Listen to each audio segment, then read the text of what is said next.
Well, hello, Ben. Hey, Gary.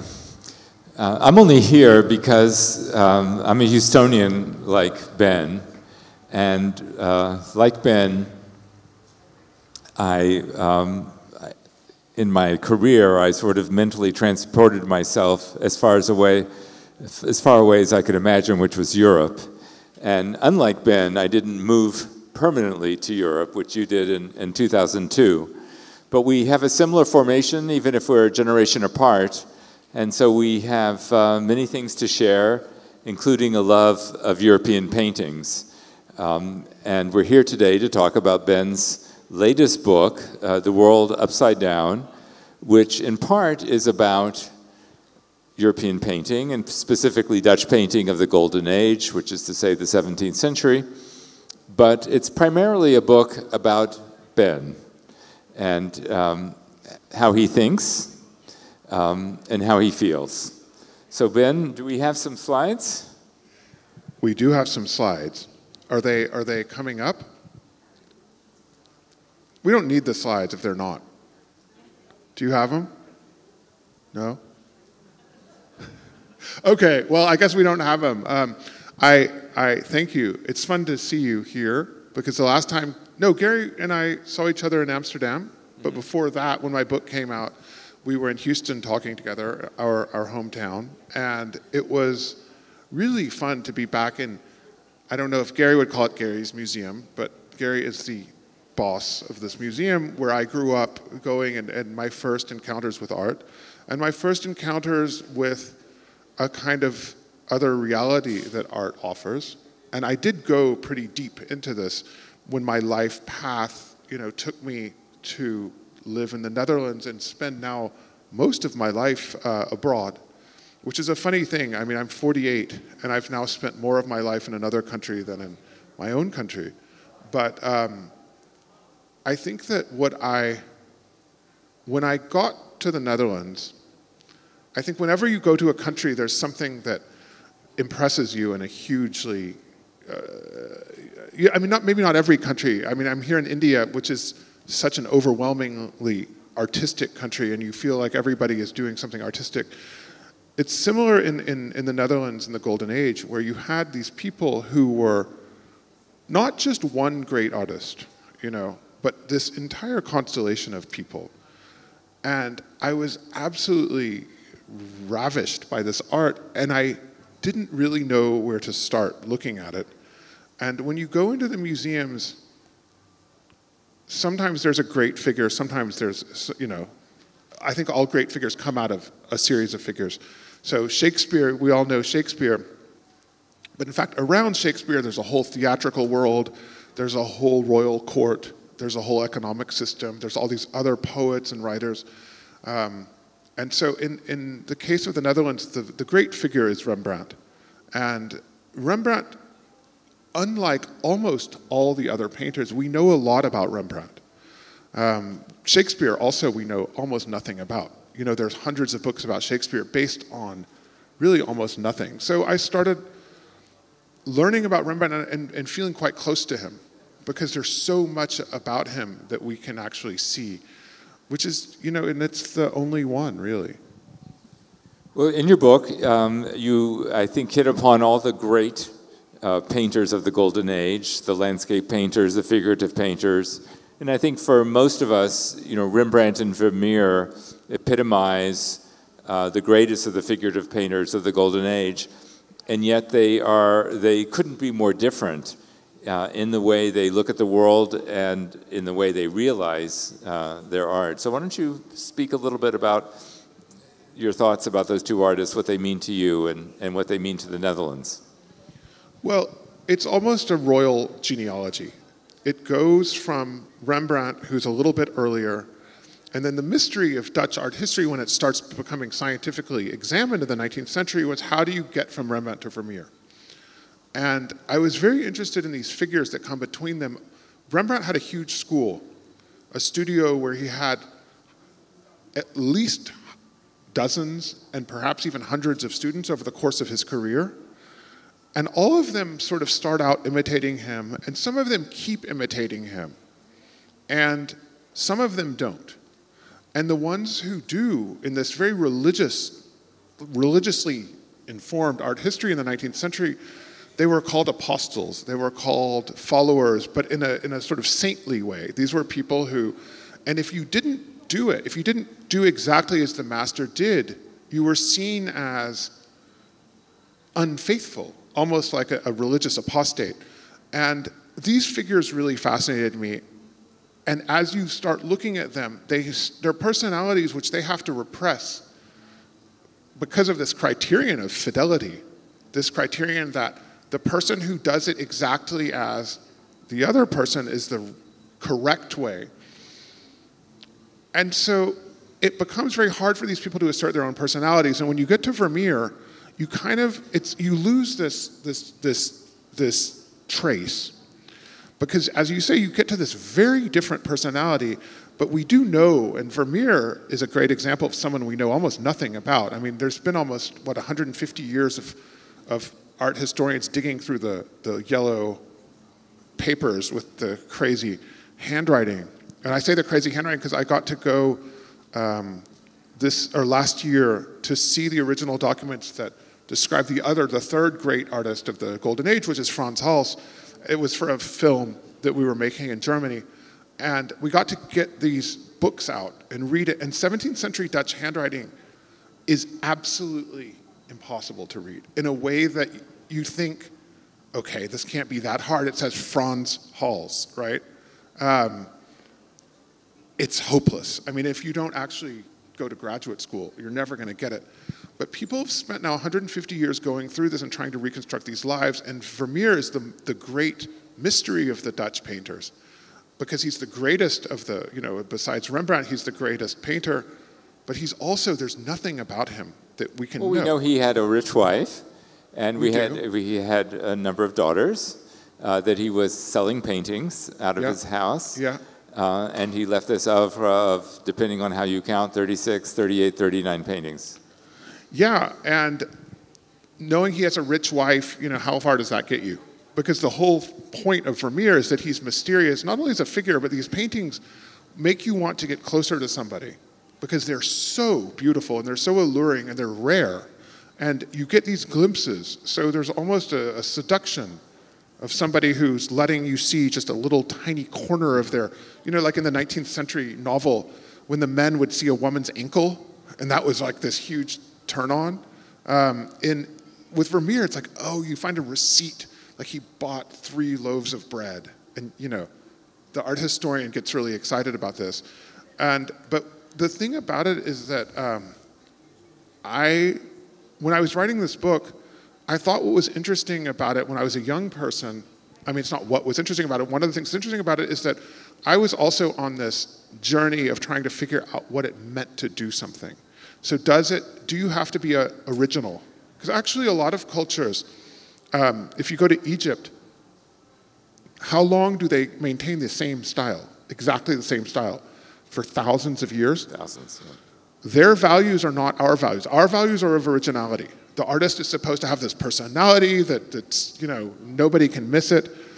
And the Egyptians didn't. That would have been impious and ridiculous, probably. And you would have not had a job if you decided to express yourself. And so, yeah. Yeah, but I want to talk about this duality. I mean, we can bring in Franz Hals, and I know you've been thinking about Hals as well. But I look at the icy, glacial perfection of Vermeer and the difficulty of interpreting what his pictures mean. I mean, we can project anything we want onto them. But they're so perfect and also based on very strict geometry, which is part of their perfection and also, I think, creates a kind of boundary between us and the picture versus the extraordinary emotive quality of Rembrandt. So to me, there you have the pole. I mean, you have, with Franz Hals, you have the virtuosic brushwork, which is really spectacular, but you don't know much about the people underneath all those brushstrokes. Nor with Vermeer, but it's all perfection and geometry and glacial. But with Rembrandt, you have constant emotion, exactly. It's just somebody letting it all hang out, as we say. I mean, he's an incredibly emotional person, and we know that he actually was a quite as I would say now, a problematic person. I mean, he had these terrible relationships with his family and with his lovers. But you say Vermeer was perfect, and this is what I, as a young person trying to become a writer and trying to figure out what I was doing, I loved the bad Vermeers. And everybody thinks of bad Vermeer because, you know, they're so few and they're so perfect, but there's a few that are really weird looking. And as a biographer, I've written books about writers and about artists, and I always liked the bad stuff. Because when you're going through someone's life, first of all, you know that a lot of good stuff comes out of bad stuff. You know, you make a mistake and you learn from it. If you're somebody who's a real artist, you'll take a risk and it's not so great, and then you learn and you do something else. But also as a young person, you know, looking at this culture and trying to understand what I was doing, because it's really quite scary to become a writer, or I think any kind of artist. It's not really advisable. I don't know. Well, we have an entire festival of writers. We have, here. exactly. Yeah. But it's something that it is, you know, your parents are right to think, you know, maybe go work at the bank or something stable, you know. And so it was very reassuring to me that even these great figures could have flaws. I found that very comforting. So where can we find Dutch culture is it Rembrandt? Is it Vermeer? Is it Frans Hals? Is it surface brilliance? Is it icy perfection? Is it, you know, these strong human emotions? Well, I think that what I loved about writing this book is that it's all of the above. And the thing about the Dutch, it's not just one figure. It's this whole range of people, and some of them are very messy, including Rembrandt. And some of them, so if you're a young person trying to learn about the world and trying to learn about art and trying to learn about philosophy visually, you have this whole range of people. And I think that the Dutch world of the 17th century is so fascinating because it's so cosmopolitan. And so you have, actually there's one Dutch artist, in fact a Flemish artist, who dies in Goa. But he went on an embassy to the Persian Empire, Michael Sweerts, and he loses his mind, and they finally get him to India, and he dies in Goa. But actually, India is not really a big part of the Dutch world, but Japan is, China is, Africa is, Latin America is, New York is a Dutch city. And so I found it, I'm from a big country, and it's quite a strange thing if you're from a big country to find yourself in a small country, because it really feels small. And you realize, like if I live in the United States, if I live in New York, I'm not really thinking about Idaho very much. But in fact, when you lose Idaho, you feel constricted, you know. There goes the French fries. Yeah. Right. And you know, it's something really, it gave me back a sense of space, this Dutch world, and really understanding how big it was. Well, let's speak for a minute about this larger Dutch world and this phenomenon which I think is unparalleled in European art history until the end of the 19th century, when there's an international art market which is sustaining a number of artists creating constantly. But before that, the only other incident I can think of in European art is the Dutch Golden Age, when tens of thousands, maybe even hundreds of thousands of paintings were created, and writers from other countries were astonished to find that you know, poor farmers would have 4 paintings in their house with the cows, you know, sitting in the living room because they needed them for warmth, and yet there were paintings on the wall. Tell us about what fueled all of that. Well, a lot of this cosmopolitanism that we're talking about and the extraordinary wealth that comes into this small country, Holland in the Golden Age is only 1 million people. And considering... How many million? 1 million. Yeah. At the height of the Golden Age, during the life of Rembrandt, it's 1 million people.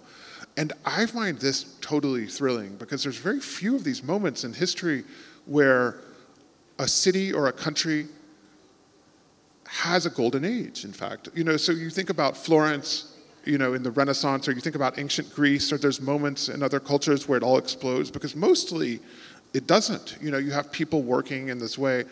But the Dutch liked art, and they still do. And it's funny because I'm here with a friend who's here in India for the first time, and I was trying to explain how Indians like jewelry, for example. You can wear clothes and colors and textiles in India that you couldn't wear in other countries. Because Indians, it's just a taste. And the Dutch have a taste for paintings, and they still do. I mean, you go into Dutch houses, sometimes it goes horribly wrong. I mean, this is sad. But often, really regular Dutch people, they can't afford paintings from the Golden Age, but they do support artists. They do like art in a way that for Americans is a bit, it's just not our culture as much. And so it's a mystery, again, how this happens in history. Right. Well, it starts with money. Yeah. And we can look at the Spanish Golden Age, but I mean, the great painters, Murillo, Velázquez, etc., coming into Seville, which was the source of all the wealth coming from the Americas, starting in 1492 and into the early, all the way into the 17th century. But there wasn't a mercantile class, there wasn't a middle class to patronize because of the extraordinary inequity in Spanish society, which was different. There were huge inequities in Dutch society, but there was this very large middle class out of this million people who could indulge a taste for painting, and it became a status symbol among themselves. Yeah, and they also, the difference between the Spanish and the Dutch is also that the Dutch got rid of all the art in the churches, and they didn't have a royal family. They had aristocratic families, but they didn't have, like in Spain, where you had one court. Actually, Jaipur sort of looks like what Seville or Madrid would have looked like. You have a huge palace with the Maharaja, and they sustain thousands of artisans, cooks, painters, architects, astronomers, but it's all focused. Whereas in Holland, they get rid of that in their revolution in the 17th century, and so it becomes democratized. Again, it's not saying democratize, you know, it's a very, by our standards now, it's a shockingly poor country. Shockingly poor. I mean, I think probably 2/3 of the people in my book die before 40. You know, the amount of disease, the amount of accidents that you could get into with just, you know, things that now you would take one pill and it would be over. In those days, dead. And but there was this large mercantile class, and they loved this stuff. You know, the Germans had a similar kind of, in certain parts of Germany and they weren't that interested in art. The Dutch, and they still are. So there's a real continuity to it. It's quite a wonderful part of living there. And here we are in India, and India was a huge participant in global trade in this era, of course. And so we have to acknowledge where the wealth that entered the Netherlands was often through exploitations in Brazil, in Indonesia. Not only colonies were they making, but they certainly were exploiting natural resources around the globe, and that enabled the wealth to come to Holland and pay the painters for these works of art. Absolutely, and it was a brutal, brutal society. But what was interesting, there's a painting by Metsu in my book, Gabriel Metsu, who also dies, I think, 37, 36, of this very wealthy family. And these are some of the richest people, not only in Holland, but in the whole world. And they're extremely posh, and they're posing with all their jewels and all their houses and everything. And then I went through this painting and saw what happened to these people in this family. And the death, I mean, within 2 or 3 years, all the children died, the wife died. It's actually quite terrifying that on a global perspective, that's true, but in individual lives, it was a brutal, brutal society. Yeah, and we speak of Dutch tolerance, and compared, let's say, to Spain or even the Spanish Netherlands, the Spanish lowlands, it was remarkably tolerant of other cultures, other faiths, other people, but all within certain very strong boundaries. So that's right. Right. And they didn't really want to be tolerant. It's almost like India in the sense, like, if you decided there's just going to be one religion in India, it just wouldn't work. You know, you could want that, but when the Catholic Church breaks up in the Reformation, starting in the 16th century, there come to be so many sects that actually there's not really a majority of anything. And what's great about that for artists and for writers is that it's like cracks in the pavement. All these plants can come up in all these different places, and it creates something where any kind of hegemonic style is impossible, even philosophy. And so it becomes a very rich side. But as in our country, in the United States, people are always trying to repress dissident religions, dissident sexualities, dissident races, dissident religions. I mean, they're very, Americans have been at that since the Salem witch trials, but it just doesn't work, and it does give the society a real creative possibility. So how did you find yourself? Because to me, the book is more about you than it is about Dutch painting. How did you find it how did you, in a sense, reveal yourself to yourself through your study of Dutch culture? Well, I mean, I think theoretically, I like the idea of indirection. So I like talking about certain questions that I have. So I have, 16 or 17 painters, something like that. That's my choice. I do try to hit all the big names, but it's my choice, and I could take this or the other, but I think I was interested in taking the ones that illustrated some question that I was interested in. So this question of what does it mean to be original? What does it mean to be a follower? What does it mean to succeed, and what does it mean to fail? Because actually I wrote this book over 20 years, in which I started off as a total nobody. I was a kid when I came to Holland. And then I had all this sort of unexpected professional success, which is just in a way as disorienting. Because then once you are known for something, then people expect you to produce the same thing, right? So if you're a landscape painter and you start painting portraits, nobody wants your portraits. They want the same thing you've already done. And so it's all these questions that I found, maybe it's my febrile imagination, but I found these painters from hundreds of years ago were actually thinking about the same questions and confronting the same barriers as I was. So how to be an artist, how to produce cultural product, and how to find an audience for it, or a patronage for it. So I can see that on a professional level. How about on a philosophical level? How did you find yourself in Dutch culture and in its expression in Dutch painting? Well, I think as an American, we tend to think that the Dutch are quite close to us, because they kind of look like Americans in a certain way. They look like the English. They're this sort of northern merchant culture.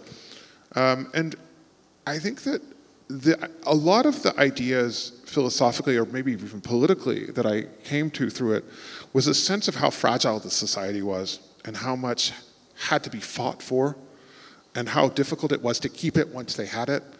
And I mean, for me, I'm not sure if this is what you're asking about philosophically, but I felt quite close to these people, and I also tried to not feel too close, because the temptation to over-identify is big because there's no information about them. So if you think, I love neckties or something, you can find a necktie and then write a whole book about that, and people have done that. I mean, Dutch culture, you can project yourself into it very easily. But I was just always trying to keep both the closeness and the distance. Well, I think the Dutch painting is a good source for humanistic, or a case study for humanistic analysis, because so much of it is materialistic and realistic in the sense that it describes the natural world, through landscape and still life, etc. And it constantly depicting human emotions in a very direct way. And so we can learn how people in the 17th century dressed, kept their house, cooked their food, what kind of animals and pets they had, where the pets lounged during the day, how people made their bed or didn't make their bed, where their slippers were put or not put, and all the symbolism that. So I think it's a marvelous case study of entry into a society, because They liked to depict their lives, their animals. This is my prize cow. Right. And I'm going to commission a painting of it, and I'm going to hang it over the fireplace because this is my most prized possession. Or this is my wife, or this is my land, this is my house, or here's the ideal way to keep a house. Here's the maid, here are the children, here's the governess, here's the lesson, here's the toy in the corner that the child Everybody's very clean. Right, yeah, they're always cleaning, exactly, they're very clean. So I can see that, and we can contrast that to Spanish painting, which is deeply involved with the church and theology, and saints and mysterious events. We can look at French painting of the same period. It's difficult to understand France through contemporaries like Claude Lorrain or Nicolas Poussin. One is painting the gods. The other is ethereal landscapes that never existed with small, figures that are traipsing through these idealistic landscapes. With Dutch painting, you can be grounded and imagine that this was a reflection of reality, but in fact it wasn't. Well, this is, I regret that our slideshow did not make it because I wanted to show exactly this, which is that you see from the end of the medieval age, actually it's quite similar to Indian painting that you would have in a place like Jaipur, where you have a kind of ideal world, which is mainly concerned with religion, with the lives of the royal families or the aristocrats, and that's done in a very specific and very stylized way. Whereas with the Dutch, you see as you go forward in history, you see more and more quote-unquote reality coming through. So you see a normal woman with her child. You see a farm. You see a cow. And you can think, oh, I have a dog. They had a dog. They're just like me. But the funny thing about studying art is that you realize how fake it is. And that actually making it look real, in fact, is a way of emphasizing how artificial it is. Because to show a perspective, for example, to show a picture in a rectangle, we're so used to this because we're used to photography. So you take out your phone and boom, there's the world, and everybody's arranged. If you're on the front row, you're on the front row, and then you're a little smaller. This is very natural to us, but in fact, it's an intellectual, it's completely fake. And so I like fakeness that makes you work harder to see what the artist is doing and how the artist is creating an illusion of reality. And the Dutch do this, and when you realize how artificial it is, it becomes, to me at least, all the more fascinating and all the more mysterious and all the more distant. Because I don't think I'm in an angel with, with Jesus or something in heaven. Like that looks obviously not real to me. But like, a mother and a child or a dog, I mean, that looks okay. And then you learn how strange it is. Yeah. So I think it is, a remarkable aspect of Dutch painting is that it gives us such insight into that culture. How it was and how it wasn't, because, as art historians, we can find the cracks in the facade and understand how things were. We can try to decode the symbolism that has escaped us today, but which was prevalent then, to understand that a pair of slippers next to a bed was emblematic of sex. That's about sex, right, by exactly. the way. Yeah. There's a lot of sex in that painting. I mean, it's a Protestant culture. Slippers, so right, socks, red socks. Right. Whoa. Yeah. This is a family event, Gary. Yeah. So let's keep it, PG-13. PG-13. Yeah, okay. So it's great, and so looking at these Dutch paintings, you helped understand this foreign culture in which you had and that is the deceptive thing about the Netherlands. And I've spent a certain amount of time in the last decade in the Netherlands. One is seduced into thinking that yes, the Dutch are just like us. They're us Americans, that they're direct.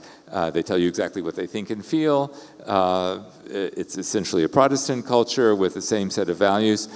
But of course, as you get to know the Dutch people and culture better, one understands that in fact there are very important differences.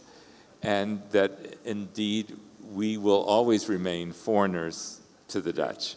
So let's talk a little bit about that. What does it mean to be an expat in the Netherlands, and how has that affected your writing? Well, I think if I had moved to India when I was 24 or 25, whatever, I would have been much more prepared for foreignness. If it's a culture that's quite close to your own, you kind of think, oh, I get this. Everybody speaks English, first of all, in Holland. Really, everybody. The culture, it looks quite familiar. And the people do the same kind of jobs. You know, there's like here in Rajasthan, you have a camel on the street. There's not a camel on the street in Amsterdam. You know, it looks exactly, I mean, physically it looks like a stage set, but if you go into people's homes, you see people who seem very, and so it's actually quite hard and it's quite upsetting to realize how different they are. And for me, what was fascinating and also very disturbing was to realize how much of my personality, which I'm putting in quotes, because when you come from a different culture and you become an expat, you realize that what you thought was your personality has nothing to do with you. It's totally given to you by your culture, by your family, by your religion, by your language, by your television programs, by your stupid politicians, by all this stuff creates 95% of who you are. And even in your language, you know that grammar imposes certain rules, right? I mean, if you speak Hindi, you know that the way you talk in Hindi is different from the way you talk in English. You're the same person, and so, but you're this different personality. And so it really forced me to actually ask questions about who I was, that if I had stayed in Houston, I think I would have not. I guess it would have been different. Oh no, it definitely would have been different. There's no question about it. But I agree, and I've been an expat at different parts of my life as well, and there is that moment of realization when suddenly you realize how American you are and how inescapable it is. It's like an accent. Like if you... You can lose your accent. With lots of work. Yeah. You realize the way you form words is so deep that it's, I mean, very... Well, you can hear our Texan accent both, right? You can hear that coming through. And you know, I can speak Dutch. I speak Dutch perfectly. I still have an American accent. Yeah. And unless I spend years making funny noises on a Zoom lesson with some real professional actor, I would probably never lose it. And so you do realize, like, am I even a person? Am I just this like mix of cultural things that were given to me? Well, now we're getting into Michel Foucault and Pierre Bourdieu and whether or not we're, you know, is there free will or simply are we instruments for the dominant culture? Well, I think there is. I mean, I think when you look at different artists' lives, what's so fascinating is you see that even though they are all coming from the same culture and often from the same cities, and even in Holland, we know if you look at a map of Amsterdam, you can see where the artists live. We know exactly what houses they lived in. So they lived on certain streets and in certain houses. And yet, they're very, very loudly different personalities. So maybe we do have some free will. Well, let's find out. Let's ask the audience and to see if they have any questions for you, Benjamin. They're coming around with microphones. Here's someone. Yeah.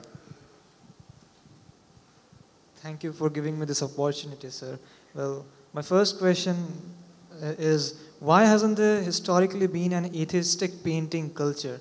And my second question is that in the modern times, now art has become a capitalistic investment, and this has led to people creating art that is solely created for the purpose of investment. For the purpose of what? The art is created solely for the purpose of investment. Oh. What is your opinion on modern art, and will there be a new modern Renaissance kind of a revolution in art? Well, I mean, this is what's interesting. This is another thing that feels very close to where the Dutch were. They created art for the form of investment, as investment as well. They created, as I said, you know, if there was a market for landscapes, they liked your landscapes, then you would make more landscapes, and that was speculative often, but often it would be on commission, and there was always money involved. I think that when you get into the other thing that you might be talking about, which I love, I think, you have, what I write about in the book is late styles. So Rembrandt, late Rembrandt, he's fallen out of favor entirely. he is completely bankrupt and kind of forgotten by most of the people who used to patronize him. And he finds a kind of freedom in that. But it's almost a religious freedom. You know, this is where art verges into religious creation, when it's really just purely as an expression of one's soul. And this is quite rare, actually. I mean, you have to have some degree of expression of your soul. But too much of your soul, not always a good idea. You know what I mean? You have to kind of tamp it down a little bit in most cultures. I mean, if you, just because we're here, but if the Maharaja of Jaipur is the person who's giving, you have to make sure that he likes your stuff if you want to have a business. And the tension between money and art, I actually don't find, I mean, I think it's tempting to say now this is how it's become, but I think, and correct me if I'm wrong, I think it was always like that in most places and most times.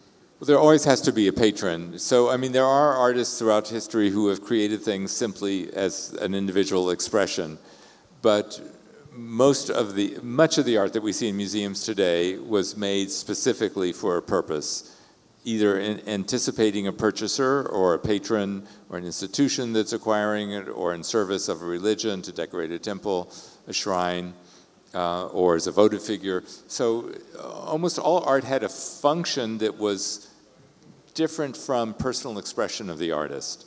And I think that personal expression really is a modern phenomenon, and by modern I mean the last 600 years, 500, 600 years. I see someone here as well.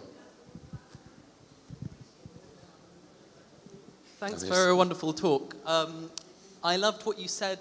I loved what you said about symbolism and the shoes by the bed being something to do with sex.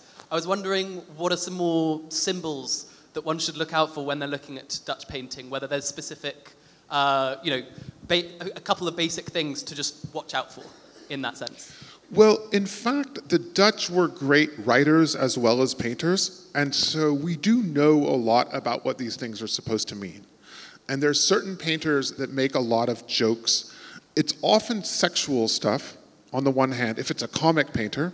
If it's a tragic painter, there's a lot of allusions to the Bible or to mythology. And there's a lot of kind of allusions. There's a famous painting that's actually not in my book, that's also by Metsu, who we mentioned, which is a mother with a sick child. And in fact, the way that the child is dressed and hanging sort of over this way, and the mother has a white skirt. Anyway, it makes two flags, actually. It's quite funny. You have the Dutch flag now, which is red, white, blue, in this order. But if you look at it on this side, it's orange, white, blue, which is an allusion to the House of Orange, and the dying child becomes a symbol of this dying dynasty, which actually is alive and well. They managed to pull through. But so those kind of things, it's lucky that we know this stuff, but if you don't, it does, what my book is a lot about is about learning that stuff, and learning that you can look at this painting and think it's a beautiful painting. Just like I can see a Rajasthani miniature and know nothing about it and just think it's pretty because it has nice colors. But the more you learn about any kind of art, it gives it a depth and an interest that I've found a fascinating thing to learn in my life. They're going to bring the hook out, and we heard the alarm. So unfortunately, it's time for us to stop. Well, thanks so much. Thanks, Gary.